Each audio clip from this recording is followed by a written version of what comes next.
follow up on the handcuffing. First of all, I like to talk about why and I carry my gear a certain way.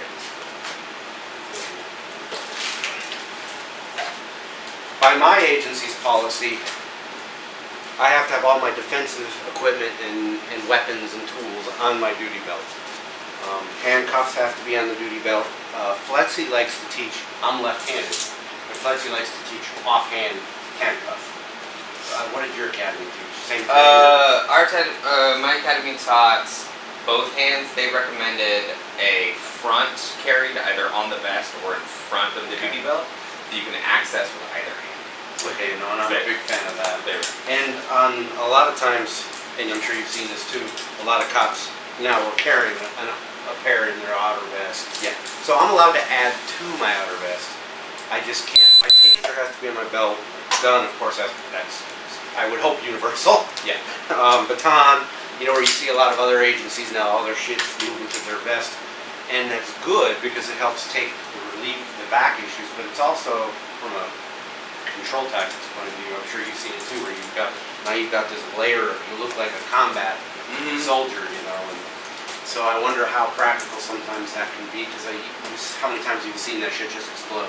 Yeah. I've also got, not to sidetrack it, but I've got my own personal reservations about any weapons on my chest as opposed to my hips, because I can frame away and move my hips away from somebody in a fight a lot easier than I can move my chest. So I personally worry especially about knives.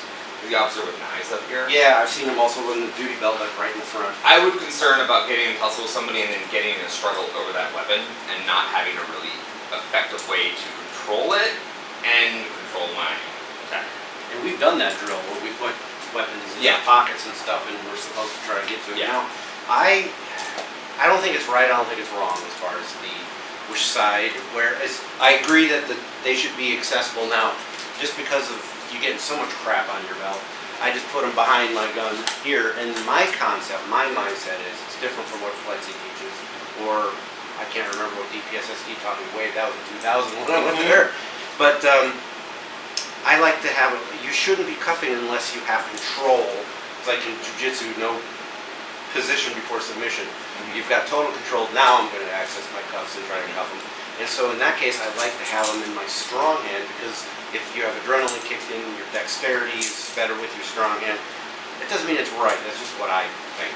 So I'm not suggesting that I'm right and the academy's wrong. It's just the way I like this. So this is concept driven. This is the way you have to do it by the Flexi or DPSSD or whatever academy. So for cooperative handcuffing, what I like to do, okay, so you're under arrest, you turn away from me. All right, put your hands behind your back, knuckles together, thumbs up. Spread your feet real wide for me, really wide. A little wider, point your toes out.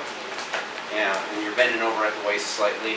And this way, obviously, I can get in here, and if you start doing some weird shit, I can bail out.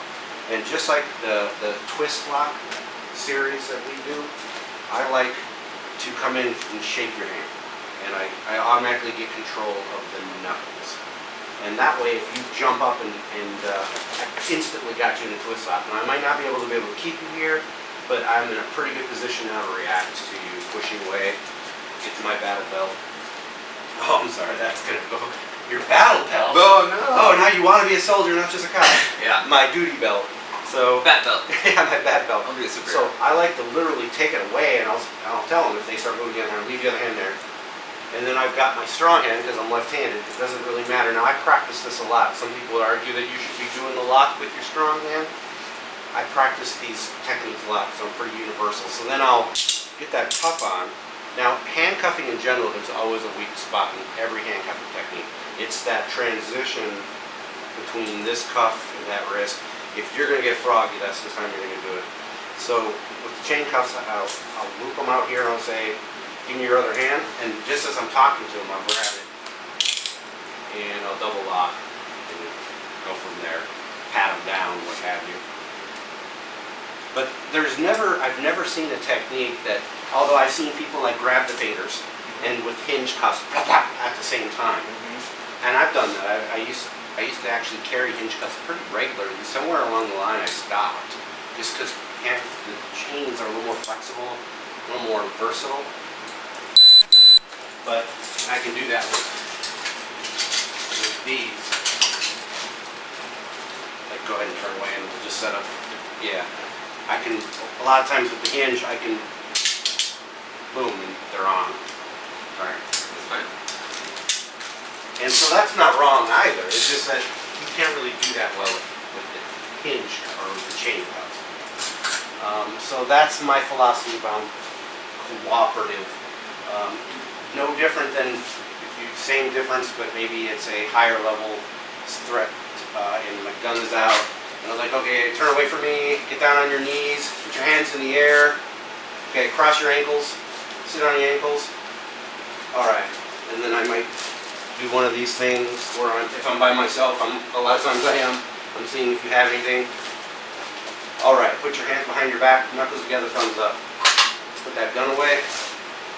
Now I can come here and I can control, I can do the finger thing or the twist lock thing. This is what I was really big, I never put somebody on their chest when I was in Nevada because I was in the Vegas area and I worked for the Bureau of Reclamation, so I was out on the highway. Oh, that's And gonna be hot. blacktop would just melt their face. I'm gonna fight you. Exactly, that would cause the incident. So I have always trained doing the typical, like go lay on your chest and hands out to your sides like an airplane, palms up. And this is what the traditionally you come in, you'd switch through, and you go into this kind of thing. This is what Fletzy started teaching. I'll just stay down there. Stay belly down? Yeah, belly down, palms up. That's what I did on the next video. It's like the last video I did where I went here and I sat down, and now put your hands behind your back, thumbs together, or knuckles together, handcuffing from here. That's what Fletzy teaches now. And they, bunch of testosterone-driven type A instructors at Fletzy, they beat the hell out of each other trying to prove that it worked. And we played with it a lot when I was at the academy, and it seems solid. Again, the only thing I don't like about it is the knee issue. What do you think? Like if you have a bad knee, I might hit you to fight me now because I'm screwing your knee. If I feel uncomfortable as soon as I feel that pressure coming on, and it hurts, I'm probably gonna fight. Yeah, and instinctively. Instinctively. And honestly, I may just wiggle, and depending on the situation, law enforcement officers are far from infallible. You might feel me fighting you, and I'm just moving away from the pain because it hurts. Especially if you're a jumpy individual anyway, because of whatever incident just went down, you're already pissed off and jumpy, and you're The other thing is, I don't really, and this one is probably a lesser factor, is I don't really know what you're doing when that happens. I can't see you. I expect you to control my arms, you know you're going to handcuff me.